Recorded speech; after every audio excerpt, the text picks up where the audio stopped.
When you look at the BBI report, you look at the NDC report, NDC1 report, and you look at the CDC report, there's a lot of convergence, very little divergence, and maybe a few extra issues that are not in the report. Some of the main issues coming across are things like we need as a country to create a value system. We need to reorganize our electoral processes, restructure our economy for more inclusion, address corruption and impunity, restructure our representation structure, address gender-based violence, talk about equality, equity, and fairness, and address safety and security. So what were the issues that we were looking at as a religious convocation? What were our issues? Now, these are not the BBI issues. These were the 7 issues that were part of our conversation and our dialogue. And if you look at them, they're basically what BBI picked. They're actually similar. Some of them they divided into 2 so that they had 9, we have 7. So we have elections, we have corruption, we have rights, responsibility, inclusivity, and a national ethos. We have the security sector, we have economy and accelerated service delivery, and we have devolution. So basically we are talking the same conversation, and we are actually interrogating the same thing. So we are not far apart, and that's why you'll find there's a lot of convergence in what they're saying and what we are saying. So in elections, what are we suggesting? Now, at the NDCs and the CDCs, one thing that came across was that we want to separate the national elections from the county elections, so that the national elections are held in August and the county elections are held in December. Actually, the proposal was that the national elections be held in December and the county elections in August of the same year. But if we are to change the date from August to December for the national elections, we are actually extending the life of Parliament, and that becomes a referendum issue. Because the Constitution provides that the election shall be on the 2nd Tuesday in August, in the 5th year. Now, for the county assembly, there's a difference because there's a provision that the life of a county assembly is 5 years. There's no similar provision for the National Assembly in the Constitution. So it is easier to move the county election to December other than moving the national elections to December. Then we do not need a referendum. It's just a statutory amendment to tweak that. But then again, that may defeat the purpose because probably people wanted to elect their county leaders and then elect their national leaders. So let's debate that when we move into the groups so that we get a very, very clear indication the way we want to go with that. The other proposal was to review the mandate of the IEBC so that they do not have to deal with the issue of reviewing boundaries. It is felt that the mandate of IEBC should just be conduct of elections, and all these other tertiary issues should be taken away from them to give them sufficient time. So that would be a very quick and easy amendment to Article 88 of the Constitution, and again wouldn't need a referendum. So that can be done at parliamentary level. There is the requirement or proposal coming through from the CDCs, from the counties, that we have a training institute for election officers. They feel that election officers are never fully seized of their task, role, and mandate when sent out to conduct elections, and that it is crucial that they have a training institute where they would properly be educated on their task, on their role, on their powers, and on their mandate, and that therefore would probably have much, much more credible elections. And to do this, we do not need any amendment to any law. This can just be done at policy level, administrative level, and implemented.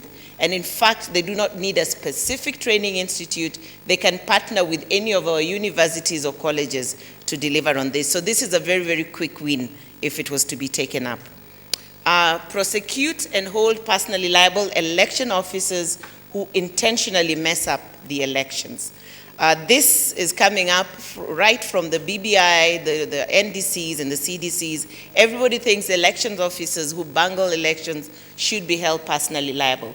And this provision actually exists. Section 6 of the Election Offences Act provides for a fine of up to 2 million and a jail sentence of up to 5 years. So the provision is there. We are just not implementing our laws, and we need to have more keenness in terms of demanding implementation.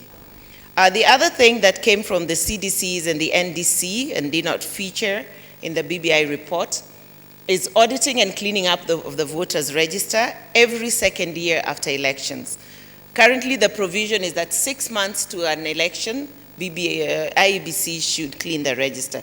So this is a proposal to change the time when this can happen. And the reason they're asking for it to happen earlier is so that political parties, candidates, voters can all have enough sufficient time to interrogate the register and ensure that it reflects the true position on the ground. And this is also a quick one, amend Section 88, and it will be quickly carried out. It wouldn't take time of the Constitution. Article, not section, Article 88. Then there's a proposal that all election petitions should terminate at the Court of Appeal. We've seen a lot of candidates moving their cases to the Supreme Court, and the cases drag on at the Supreme Court for much longer than the intended 6 months. Indeed, Section 85A of the Elections Act provides that all cases should terminate at the Court of Appeal, and some of them at the High Court. But candidates have been very, very innovative in accessing the Supreme Court, because the Supreme Court has a duty to interpret the Constitution. So they go there not as an election petition per se, but seeking interpretation of some sort of constitutional provision. And that's how they always open up their access to the Supreme Court. And I think what we need around this is advocacy to the Supreme Court to actually shut the door on all these petitions reaching them, because they have the capacity to do that. They have, I believe, overextended their mandate in terms of accepting petitions at the Supreme Court level. And then there is the proposal that our politics are very dirty, our politics are very nasty, and we need to introduce some sort of courtesy, decorum, and ethics into the way political parties operate, into the way the nomination and election atmosphere happens, the campaign periods, very, very nasty, very, very dirty. And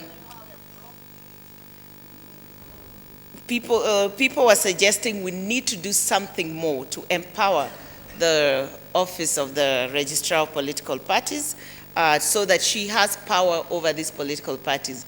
But the law exists. She has so much power under her hands. The registrar has so much power. She can actually deregister all these parties. If I was her, I would have tried to deregister 1 or 2 big ones. Ndio wajue niko na power, sindio? How do you flex muscle?